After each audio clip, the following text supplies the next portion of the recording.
ওইখানে 13 জন ডাক্তারে ভোট বইসা তারপরে তারা আমাদের মানে থেরাপি দিলে যে উপকারটা হবে তার দিকে ক্ষতি হবে দোষ চিন্তা করলাম যে এইভাবে বছর বছর যদি অপারেশন করে তাহলে তো আর্থিক দিক দিয়েও সমস্যা আর রোগীও তো আর কয়বার অপারেশন করা সম্ভব পরে এর মধ্যে আমি যেমন এই যে আপনার এখানকার ওই মোবাইলে একবার দেখছি যোগাযোগ করে এইখানে একবার আসছি 6 মাস ওষুধ খাওয়া শেষ হয়েছে এই যে গত জ্ঞান পরীক্ষা করছি আলট্রাসাউন্ড করছি ওটার এই নেই আর এই টিমারটা মানে ফ্রিজে পাওয়া যায় নরমাল রিপোর্ট আছে। আসসালামু আলাইকুম ওয়া রাহমাতুল্লাহি ওয়া বারাকাতুহু। সম্মানিত দেশবাসী, আমি cancer specialist doctor S M Sarwar. বিশেষ করে আপনারা জানেন যে সারা ওয়ার্ল্ডের ডাক্তারদের বক্তব্য হলো ক্যান্সার হলে আনসার নেই। আমরা বলে থাকি ক্যান্সার, কিডনি, থ্যালাসেমিয়া, এইডস, এই 4টি মরণ ব্যাধিরও কোনো ভিত্তি নেই, 4টি সম্পূর্ণভাবে সুস্থ হয়। বিশেষ করে এরকমই একজন রোগী আমরা আপনাদের সাথে সাক্ষাৎকার দিচ্ছি। আপনার নাম মোহাম্মদ ইসমাইল হোসেন, পিতার নাম আব্দুর রহমান, আপনার মায়ের নাম আমেনা বেগম, গ্রাম হাবলা পূর্বপাড়া, পোস্ট অফিস হাবলা, থানা বাসাই, জেলা টাঙ্গাইল। আপনার যে রোগী, আপনার কি হয়? নাতিন। আপনার নাতিনের কি হয়েছিল? আমার নাতিনের সর্বপ্রথম 1.5 বছর আগে মানে জ্বর আসে আর কি। জ্বর আসে চিকিৎসা করলাম গ্রামের ডাক্তারতে, 9.5 টাঙ্গাইল টাউনের হাসপাতালে ক্লিনিকের ডাক্তার যে 8-10 জন ডাক্তার দিয়ে 8-10টা ক্লিনিকে মানে জ্বরের চিকিৎসা মানে জ্বর আসে, আপনার জ্বর কোনোভাবে যায় না। অলরেডি 8-10 জন ডাক্তার দেখাইছেন, কোনোভাবে জ্বর যায় না। তারপর আপনি কি করলেন? এইভাবে 4 মাস শুধু জ্বরেই করছে। তারপরে শুকিয়ে মনে করেন রক্ত কমে গেছে, রক্ত উঠছে।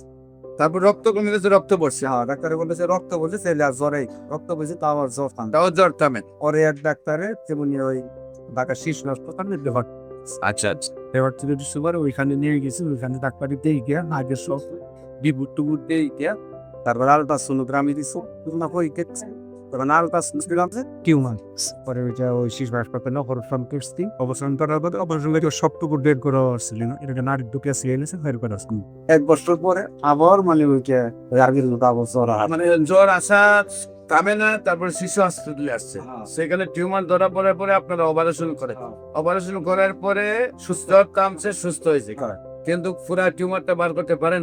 আবার 1 বছর পরে আবার জ্বর আবার তারপরে আবার শিশু হসপিটালে আসছেন।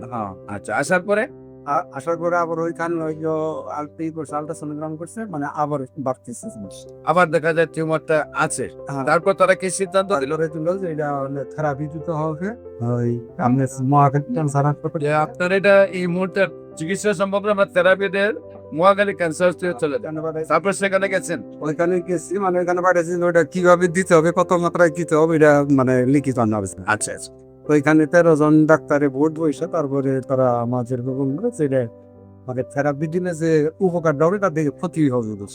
সেখানে 13 জন ডাক্তারের বোর্ড বসে দেখছেন, যে কাছে তারা বলছে যে থেরাপিদের উপকার আছে, ক্ষতি বেশি হবে। তখন আপনারা কি সিদ্ধান্ত দিল? ওনারাই বলে দিছে যে আবার আপনারা অপারেশন, আবার আপনারা ওই শিশু হসপিটালে অপারেশন করেন।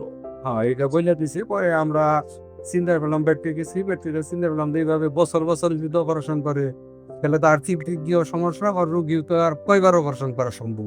পরে এর মধ্যে আমি যেমন এই যে আপনার এখানকার ওই মোবাইলে একবার দেখছি, তারপরে মনে করেন যে ওই 1 দিনের মধ্যে আমি এখানে যোগাযোগ করে এইখানে একবার আসছি, এসে প্রথম পারিশ দিয়ে নিয়ে গেছি। নিয়ে যাওয়ার পরে 6 মাস ওষুধ খাওয়া শেষ হয়েছে। এই যে গত জ্ঞান পরীক্ষা করছি আলট্রাসাউন্ড করছি, ওটার এই নেই আর এই টিমারটা মানে ফ্রিজে পাওয়া যায়, নরমাল রিপোর্ট আছে। এই রিপোর্টে আসছে যে সম্পূর্ণভাবে ভালো নাকি? আর এর আগে রিপোর্টে ধরা পড়ছে যে আছে, যে এখানে সম্পূর্ণ রিপোর্ট আমাদের সামনে রয়েছে। সম্মানিত দেশবাসী, বিশেষ করে ওনার 1 বছর আগে একবার টিউমারটা হয়েছে, সেটা অপারেশন করতে হচ্ছে। আবার 1 বছর পরে টিউমারটা হয়েছে, তখন ডাক্তাররা বলছেন যে অপারেশন হবে না, কেমন লাগবে। তারপর 13 জনের ডাক্তার বুট বসে বলছেন যে কেমন হবে না, তাকে অপারেশন করতে হবে।